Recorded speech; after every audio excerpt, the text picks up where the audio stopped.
আজকে খুব মজার একটা ক্লাস হবে। আজকে মজার একটা ক্লাস হবে ধ্বনি পরিবর্তনই। যেই ধ্বনি পরিবর্তন থেকে সবসময় বিসিএস থেকে শুরু করে সর্বোচ্চ পরীক্ষা, বিসিএস থেকে শুরু করে যত প্রকার সরকারি পরীক্ষা হয় সব পরীক্ষার মধ্যে প্রাইমারি পরীক্ষা এবং শিক্ষক নিবন্ধন পরীক্ষা এবং যত প্রাইভেট সেক্টরের যত পরীক্ষা হয়, বড় বড় নিবন্ধন পরীক্ষাগুলো হয়, বড় বড় সরকারি জব চাকরি যে পরীক্ষাগুলো হয়, সব পরীক্ষার মধ্যে ধ্বনি পরিবর্তন থেকে প্রশ্ন আসে। সব পরীক্ষাতে ধ্বনি পরিবর্তন থেকে প্রশ্ন আসে। তবে আজকের ধ্বনি পরিবর্তন ক্লাস থেকে যাদের ধ্বনি পরিবর্তনে সমস্যা আছে তারা সমাধান পেয়ে যাবে, এবং যাদের ধ্বনি পরিবর্তন নিয়ে যাদের জটিলতা আছে তারা আজকে সমাধান হয়ে যাবে। যাদের ধ্বনি পরিবর্তন নিয়ে চিন্তিত, হতাশাগ্রস্ত, দুর্দশা, আজকে তারা মুশকিল থেকে আসান পেয়ে যাবে। তারা আজকে ধ্বনি পরিবর্তন ক্লাস থেকে তারা একদম পানির মতো, যেগুলা কঠিন ছিল, বরফের মতো কঠিন, সেই বরফের মতো কঠিন থেকে আজকে আমি পানির মতো সহজ করে দিব ইনশাল্লাহ। আল্লাহ যদি আমার উপর সহায় হন এবং আপনারা যদি আমার পাশে থাকেন, ইনশাল্লাহ আজকের ক্লাস থেকে ধ্বনি পরিবর্তন ইনশাল্লাহ শেষ হয়ে যাবে। আমরা দেরি না করে আজকের আমাদের গুরুত্বপূর্ণ ক্লাসে আমরা চলে যাব। আচ্ছা, ধ্বনি পরিবর্তন বলতে আমরা কি বুঝি? ধ্বনি পরিবর্তন বলতে বুঝি ধ্বনি হচ্ছে উচ্চারিত রূপ। ধ্বনি পরিবর্তন হচ্ছে ধ্বনি শব্দের অর্থ হচ্ছে উচ্চারিত রূপ। ধ্বনির সাথে বর্ণের একটা সম্পর্ক আছে। ধ্বনি হচ্ছে উচ্চারিত রূপ আর বর্ণ হচ্ছে লিখিত রূপ। ধ্বনি হচ্ছে উচ্চারিত রূপ আর বর্ণ হচ্ছে লিখিত রূপ। ধ্বনি পরিবর্তন বলতে কি বোঝায়? প্রিয় শিক্ষার্থী, আমরা ধ্বনি পরিবর্তন বলতে আমরা এতটুকু বলবো যে ধ্বনি পরিবর্তন বলতে উচ্চারণের পরিবর্তনকে বোঝায়, কিন্তু অর্থের পরিবর্তন নয়। ঠিক আছে, আমরা আছি আজকে ধ্বনি পরিবর্তন নিয়ে। আজকে ধ্বনি পরিবর্তনের আমরা কিছু নিয়ম শিখব। ধ্বনি পরিবর্তনের কিছু নিয়ম শিখব, যেই নিয়ম শিখার মাধ্যমে আজকের বরফের মতো কঠিন আমরা ধ্বনি পরিবর্তনকে পানির মতো সহজে লিখে ফেলব। মাশাআল্লাহ। আচ্ছা, সবাই লিখেন তো, ধ্বনির পরিবর্তন বলতে উচ্চারিত রূপকে বোঝায়, কিন্তু অর্থের পরিবর্তন নয়। আচ্ছা, আমি যদি আজকে একটা এক্সাম্পল দিই যে উচ্চারণের পরিবর্তন কিন্তু অর্থে পরিবর্তন না। আচ্ছা, আমরা যদি বলি কাঁদনা, কাঁদনা থেকে কান্না, কাঁদনা থেকে কান্না। প্রিয় শিক্ষার্থী, আমরা বলেছি ধ্বনি পরিবর্তন বলতে উচ্চারণের পরিবর্তন, কিন্তু ধ্বনির অর্থের পরিবর্তন নয়। কাঁদনা থেকে আমরা কান্নাকে পরিবর্তন করছি, কাঁদনা থেকে কান্নাকে পরিবর্তন করছি। তাহলে কাঁদনো যা বোঝায় কান্না দ্বারা তা বোঝায়, কাঁদনা শব্দ দ্বারা যা বোঝায় কান্না দ্বারাও তা বোঝায়। তাহলে আমরা জানি ধ্বনির পরিবর্তন বলতে আমরা উচ্চারণের পরিবর্তন, কিন্তু অর্থের পরিবর্তন নয়। আসেন সর্বপ্রথম ধ্বনি পরিবর্তনের স্পেশাল যে নিয়মটা আমরা শিখব সেটার নাম হলো স্বরাগম। স্বরাগম থেকে আমরা বুঝতে পারলাম স্বরাগম হলো স্বরবর্ণের আগমন। স্বরাগম বলতে কি বোঝায়? স্বরবর্ণের আগমন। যে স্বরবর্ণের আগমন হয়, যে শব্দের মধ্যে স্বরবর্ণের আগমন হয় তাকে স্বরাগম বলা হয়। যেই শব্দের মধ্যে স্বরের আগমন হয় তাকে স্বরাগম বলা হয়। তাহলে স্বরাগম বলতে কি বোঝায়? স্বরবর্ণের আগমন। এইরকম স্বরবর্ণের আগমনের মধ্য দিয়ে আমরা তিনভাবে শব্দের মধ্যে স্বরাগম আসতে পারে। স্বরাগম, স্বরের আগমন, এই স্বরবর্ণ বা স্বর শব্দের মধ্যে তিনভাবে আসতে পারে।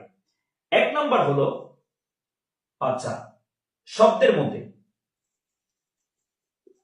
মধ্যে যে স্বরাগম হবে। তাহলে আমরা জানি ধ্বনি পরিবর্তনটা শব্দের মধ্য দিয়ে হবে আর সেই শব্দের মধ্যে স্বরাগম আসবে। তাহলে সেই শব্দকে আমরা তিন ভাগে ভাগ করতে পারি। একটা হচ্ছে আদি স্বরাগম, একটি হচ্ছে আদি স্বরাগম, দ্বিতীয় নম্বর হলো মধ্য স্বরাগম, তৃতীয় নম্বর হলো অন্ত স্বরাগম।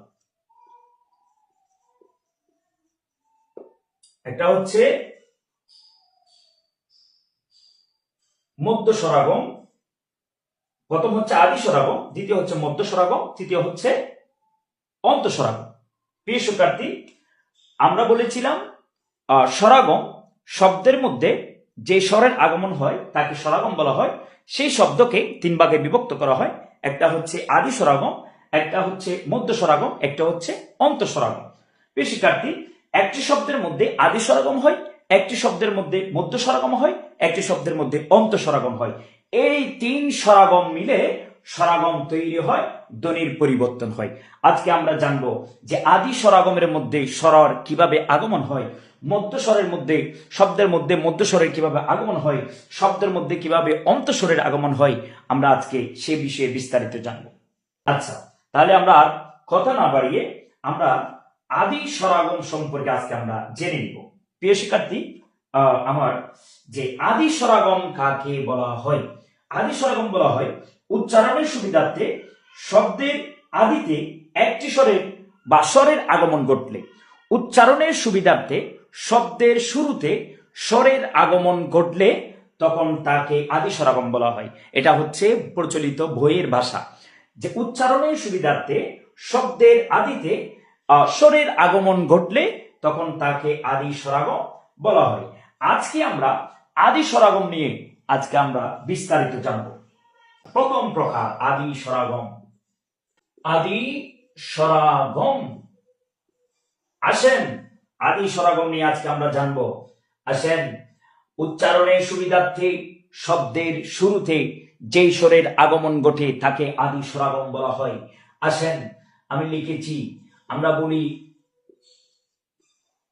স্কুল, আমরা বলি স্কুল। আচ্ছা, এই স্কুল থেকে আমরা কিন্তু বলে থাকি স্কুল। প্রিয় ভাইয়েরা, আমরা বলি স্টেশন, আমরা বলি স্টেশন। স্টেশন থেকে অনেক অনেক বিভাগের মধ্যে, অনেক উপজেলায়, জেলার মধ্যে মানুষ বলে স্টেশন।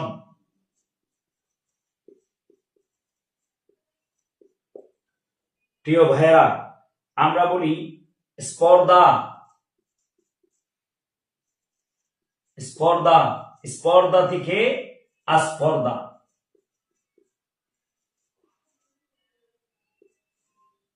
প্রিয় ভাইয়েরা, আমি বলেছি উচ্চারণের সুবিধার্থে শব্দের মধ্যে শব্দের শুরুতে স্বরের আগমন ঘটলে তাকে আদি স্বরাগম বলা হয়।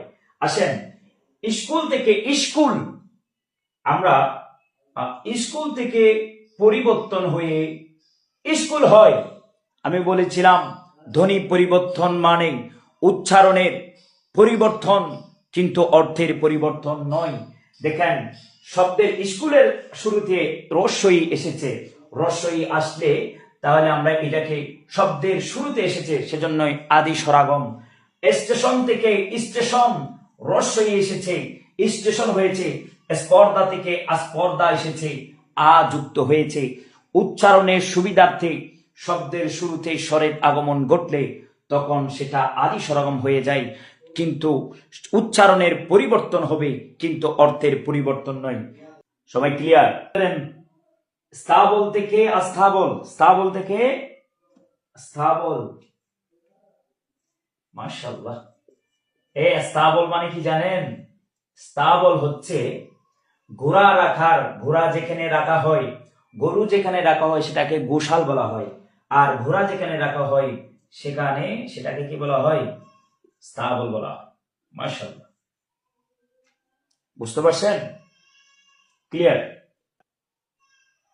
তাহলে আজকে আমরা আদি স্বরাগম আমাদের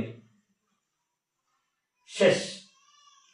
আজকে আমরা পড়ব মধ্য স্বরাগম নিয়ে।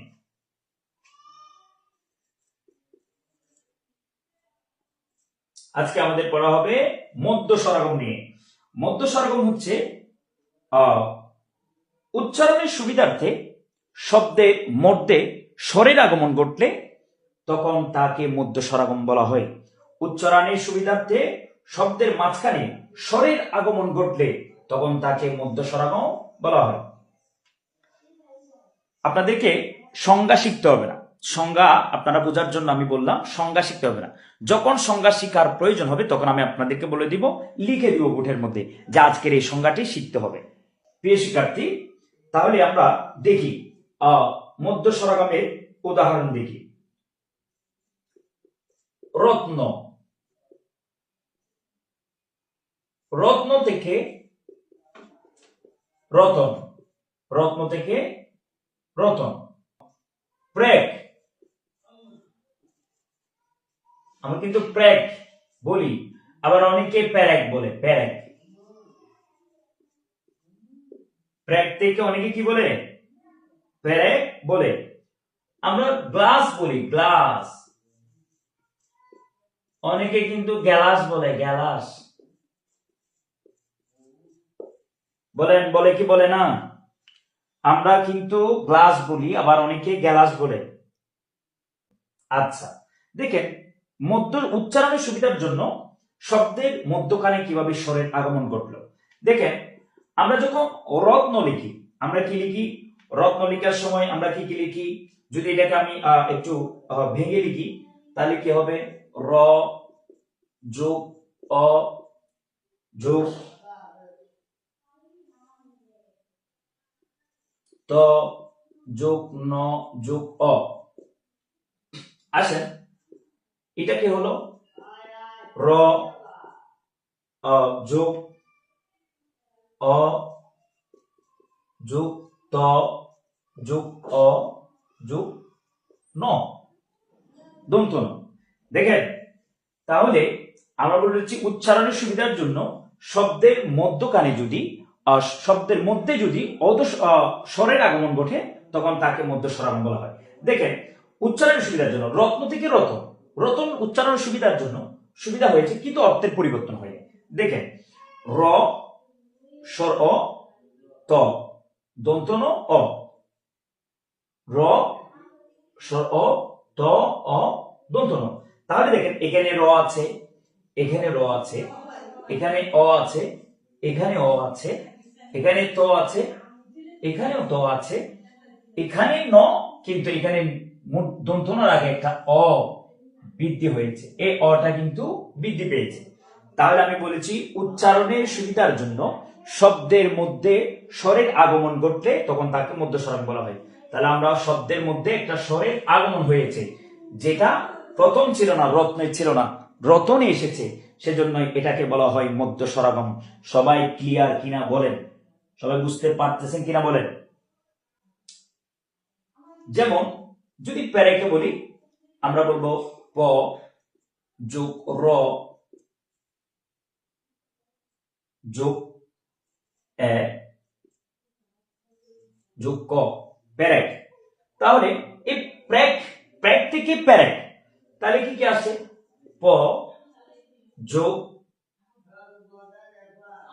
এ যোগ র যোগ এ যোগ ক।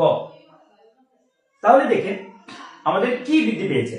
প্রথমে প্রেকের মধ্যে প আছে, এখানেও প আছে, এখানে র আছে, কিন্তু এখানে র এর আগে একটা এ এসেছিল। তাহলে এখানে র আছে, এখানে আছে, এখানে প আছে, এখানে সব ঠিক আছে, কিন্তু আমাদের বৃদ্ধি পেয়েছে শুধু এ। উচ্চারণের সুবিধার জন্য প্রেক থেকে প্যারেক, প্রেক থেকে প্যারেক। তেমনি গ্লাস, গ্লাস থেকে গ্যালাস, তাহলে আমাদের কি বৃদ্ধি পেয়েছে? এ বৃদ্ধি পেয়েছে। উচ্চারণের সুবিধার জন্য শব্দের মধ্যে যদি স্বরের আগমন ঘটে তখন তাকে মধ্য স্বরাগম বলা হয়। সবাই ক্লিয়ার কিনা বলেন? সবাই ক্লিয়ার কিনা বলেন? উচ্চারণের সুবিধার জন্য শব্দের মধ্যে স্বরের আগমন ঘটলে তখন তাকে মধ্য স্বরাগম বলা হয়।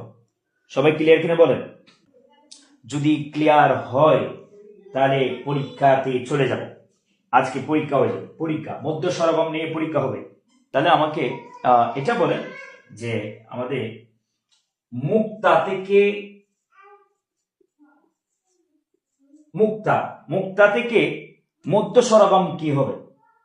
আচ্ছা, মুক্তা থেকে যখন আমরা মধ্য স্বরাগম হবে উচ্চারণ সুবিধার জন্য হবে তখন হবে মুকুথা।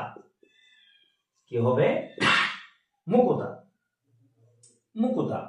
তাহলে আমরা যদি মুক্তাকে যদি আমরা একটু সন্ধি বিচ্ছেদ করি তাহলে আমরা কি কি পাই দেখি তো। সরি, সন্ধি বিচ্ছেদ বললাম। আমরা যদি এটাকে যদি আমরা ভেঙে লিখি তাহলে কি কি পাই, ম ও রস্য ক যোগ ত যোগ আ, ম রস্য ক যোগ ত যোগ আ। তাহলে আমরা এখানে কি লিখবো, উচ্চারণ সুবিধার পর কি পাই, ম রস্য ক রস্য ত যোগ আ। তাহলে আমরা পাই সব ঠিক আছে, ম উ খ উ। তাহলে আমরা এখানে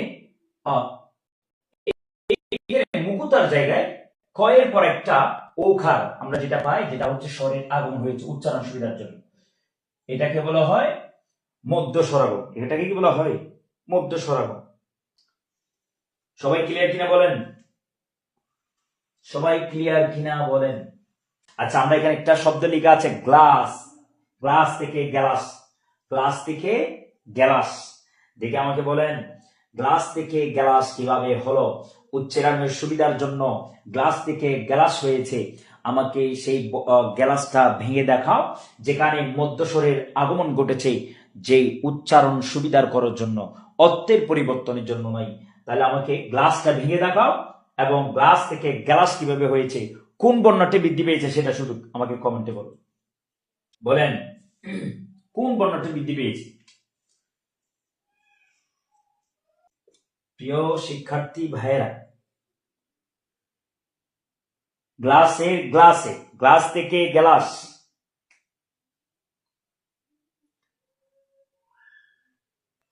গ্লাসে এই শব্দকে ধ্বনি পরিবর্তন করে উচ্চারণ সুবিধার জন্য যেই মধ্যস্বর নিয়ে এসেছি সেই মধ্যস্বরের নাম কি বলেন। ক্লাসকে এমন ভাবে দেখতে হবে, আমরা যখন কোনো মুভি দেখি বা কোনো নাটক দেখি বা আমরা কোনো মোবাইলের মধ্যে কোনো জিনিস দেখতে চাই, আমরা খুব মনোযোগ দিয়ে দিই, একদম পঞ্চ ইন্দ্রিয়কে খুব ভাবে একদম গভীরভাবে দিয়ে আমরা দিই। তাই আমরা সেই জিনিসটা দেখার পরও এক সপ্তাহ চলে যায়, এক মাসও চলে যায়, আমরা কিন্তু সেই জিনিসটা ভুলতে পারি না। আমরা একদম দাড়ি কমা সহকারে সবকিছু বলে দিতে পারবো, ডায়লগ সহ বলে দিতে পারি। কারণ কেন, আমাদের পঞ্চ ইন্দ্রিয়কে আমরা এমনভাবে সেখানে ফিট করেছি, আমরা সেখানে এমনভাবে কানেক্ট দিয়েছি যেটা কখনো ভুলার মতো নয়। তেমনি ভাবে ক্লাসের সময় আপনাকে পঞ্চ ইন্দ্রিয়কে একদম মনোযোগ অ্যাটেনশন দিন, একদম কেউ এইদিকে চলে গেলেও সেদিকে খেয়াল থাকবেন, একদম মনোযোগ দিয়ে দেখতে হবে, তাহলে আপনি কখনো ভুলবেন না। আসেন আমরা আজকে এখন যে পড়াটা পড়বো, যে বিষয়টা, সেটা হচ্ছে স্বরগমের লাস্ট প্রকার, সেটার নাম হলো অন্ত স্বরাগম। অন্ত স্বরাগম, অন্ত মানি শেষ, অন্ত মানি শেষ, শেষ স্বরাগম। উচ্চারণের সুবিধার জন্য শব্দের শেষে যেই স্বরের আগমন ঘটে তাকে অন্ত স্বরাগম বলা হয়। বলা হচ্ছে উচ্চারণের সুবিধার জন্য শব্দের শেষে যেই স্বরের আগমন ঘটে তাকে অন্ত স্বরাগম বলা হয়। আচ্ছা আসেন আজকে আমরা উদাহরণের মাধ্যমে যে আমরা অন্ত স্বরাগম সম্পর্কে আজকে আমরা জানবো। আমরা সর্বপ্রথম যেটা জানবো, যেমন আজ, আজ থেকে আজই, আজ থেকে আজই, আমার থেকে আমারই, আমার থেকে আমারই, চার থেকে চারি। প্রিয় কলিজার ভাই এবং বোন, শব্দের শেষে যদি স্বরের আগমন ঘটে তখন তাকে অন্ত স্বরাগম বলা হয়। যেমন আজ, আজের শেষে আজ ঠিকই আছে, অর্থের কোনো পরিবর্তন নয়, শুধুমাত্র একটা স্বরের পরিবর্তন হয়েছে, সেই স্বরটা হচ্ছে রস্বই। আমার, এখানে একটা স্বরের পরিবর্তন হয়েছে, এটা রস্বই। চার চারি হয়েছে, সেখানে একটা স্বরের পরিবর্তন হয়েছে, সেটা কি, সেটা হচ্ছে রস্বই। অনেক বলতে স্যার এখানে কি কি পরিবর্তন হয়েছে দেখি একটু বর্ণগুলো যদি আমি বর্ণ ভাঙি। এখানে আ আছে যোগ বর্গীয় জ আছে, তাহলে এখানে কি কি আছে? আ বর্গীয় জ রস্বই, তেমনি আমারই। তাহলে এখানে উচ্চারণের সুবিধার জন্য একটা স্বরের আগমন হয়েছে, সেটা হচ্ছে শেষে, সেটার নাম হলো অন্তঃস্বরাগম। সবাই আলহামদুলিল্লাহ, আজকে অন্তঃস্বরাগম সম্পর্কে আমরা জেনেছি। দেখে বলেন, সত্য, সত্য থেকে অন্তঃস্বরাগম কি হবে? সত্যি হবে আর কি। আচ্ছা, আমাকে বলেন, এই সত্য এবং সত্যের মধ্যে, যে সত্যির মধ্যে যে অন্তঃস্বরাগমের আগমন ঘটিয়েছে, সত্য থেকে সত্যি, এখানে অন্তঃস্বরাগম কোথায় হলো? দেখেন সবাই, আমরা আজকে স্বরাগম নিয়ে আমরা পড়েছিলাম। স্বরাগম হচ্ছে একটা আদি স্বরাগম, একটা হচ্ছে মধ্য স্বরাগম, একটা হচ্ছে অন্তঃস্বরাগম।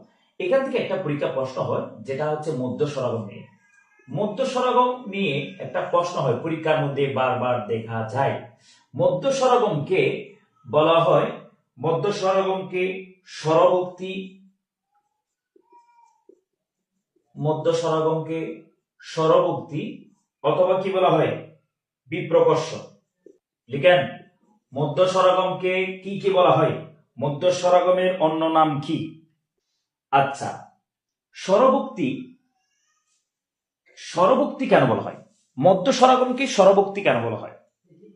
মধ্য স্বরাগমকে স্বরভক্তি এই জন্য বলা হয়, সংস্কৃত ভাষায় আমরা ভক্তি বলা হয় কারো, কোনো ব্যক্তি বা কারো প্রশংসা বা কারো কারো গুণগান, ভক্তি বলা হয়, এই ভক্তির অর্থ বলা হয়। কিন্তু সংস্কৃত ভাষায় ভক্তি অর্থ হচ্ছে পার্থক্য।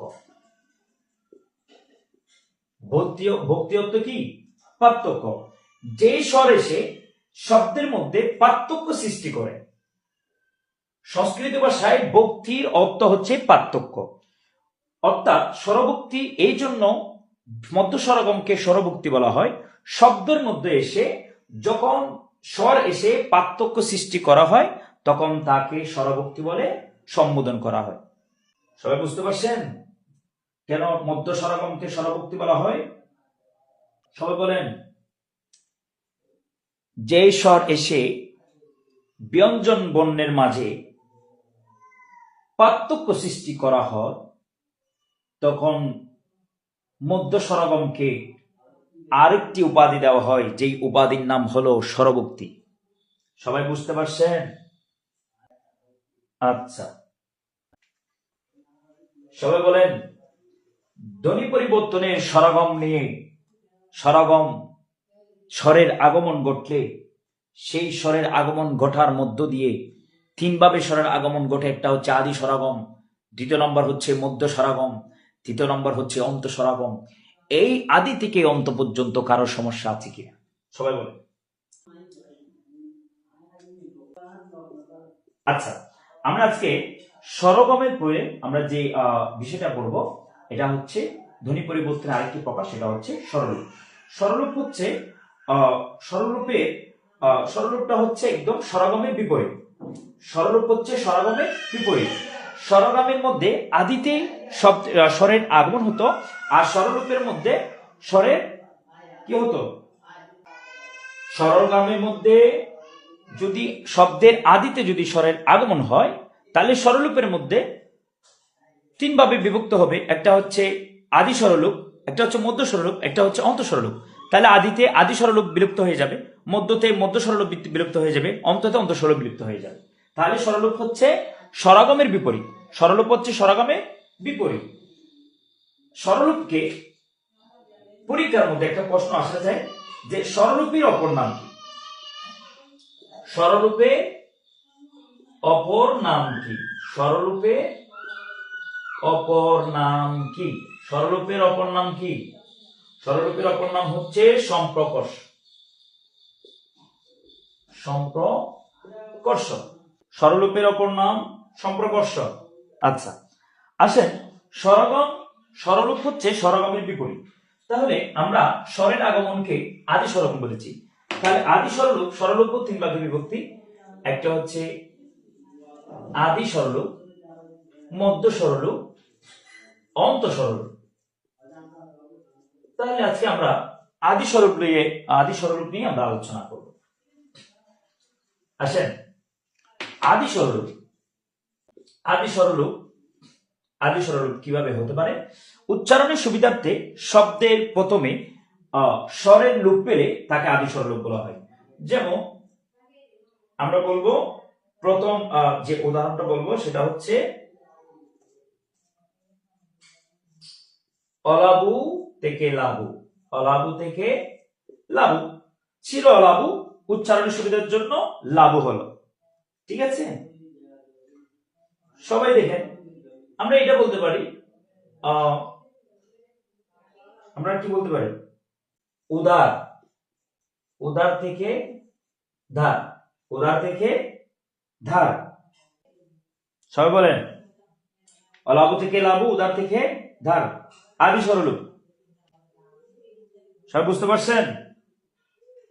দ্রুত উচ্চারণের সময় শব্দের আদি থেকে বা শব্দের শুরু থেকে, দ্রুত উচ্চারণের সময় শব্দের আদি থেকে কোন স্বরধ্বনি লুপ পেলে তাকে আদি স্বররূপ বলা হয়। তাহলে আদি স্বররূপ সবাই পারবেন ইনশাআল্লাহ। আচ্ছা, আদি স্বররূপ, তাহলে আমরা আদি স্বররূপ চেয়ে আর বেশি করতে হবে না। এখন আমরা পড়বো যে মধ্য স্বররূপ। মধ্য স্বররূপ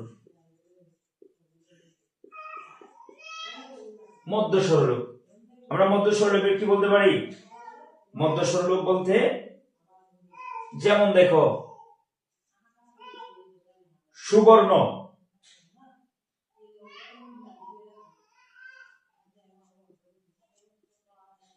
সুবর্ণ থেকে স্বর্ণ, সুবর্ণ থেকে স্বর্ণ। সবাই বুঝতে পারছেন? মধ্য স্বররূপ বুঝতে পারছেন? আজ থেকে আজ,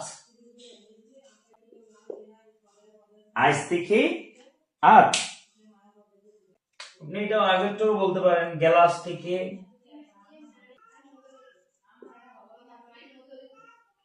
প্রিয় শিক্ষার্থী ভাইয়েরা, বুঝতে পারছেন আপনারা? তাহলে যদি আমরা অনেকে বলতে চাই একটা শব্দ ভেঙে দেখা, তাহলে এখানে কি আছে? স্বর আ, রস্বই, বর্গীয় জ। তাহলে এখানে কি আছে? স্বর আ, বর্গীয় জ।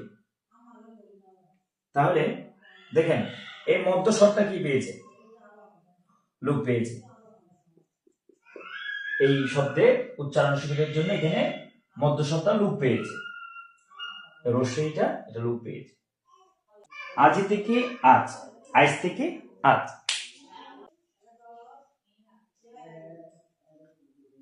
বুঝতে পারছেন সবাই? গ যোগ এঘা যোগ ল যোগ আ যোগ দন্তীয় স। তাহলে গ্লাস কেমনে হয়? গ যোগ ল যোগ আ যোগ স। তাহলে গ্লাসের মধ্যে এ আছে, গ্লাসের মধ্যে কি আছে? এ আছে, কিন্তু গ্লাসের মধ্যে কিন্তু এ লুপ পেয়েছে, এটা লুপ পেয়েছে।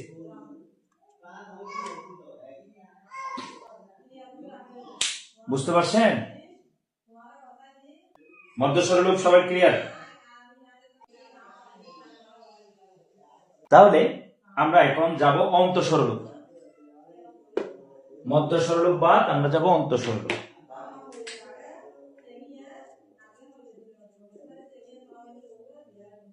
মধ্য স্বররূপ, অন্ত স্বররূপ। দেখেন,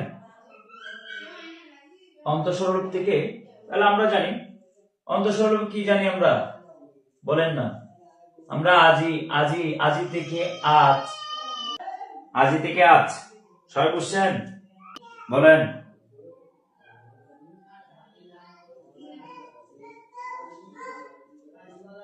চারি থেকে চার। সবাই বুঝতে পারছেন? চারি থেকে চার। বলেন, কারো কোন সমস্যা আছে? আজকের ক্লাস নিয়ে কারো সমস্যা আছে? বলেন, আজকের ক্লাস সম্পর্কে আপনার একটা মন্তব্য বলেন। আজকের এক ক্লাস নিয়ে একটা মন্তব্য বলেন দেখি। আজকে আমরা ধ্বনি পরিবর্তনের দুইটা নিয়ম শিখলাম, একটা হচ্ছে স্বরাগম, একটা হচ্ছে স্বরলোপ। আমরা আজকে দুইটা নিয়ম শিখলাম, দুইটা নিয়মে 6টা প্রকার। আজকে ধ্বনি পরিবর্তন শিখে আমরা শিখলাম যে আজকের এই দুইটা নিয়ম সম্পর্কে, স্বরগম এবং স্বরলোপ সম্পর্কে সবার একটা একটা মন্তব্য বলেন। আজকের ক্লাস থেকে একটা মন্তব্য বলেন সবাই।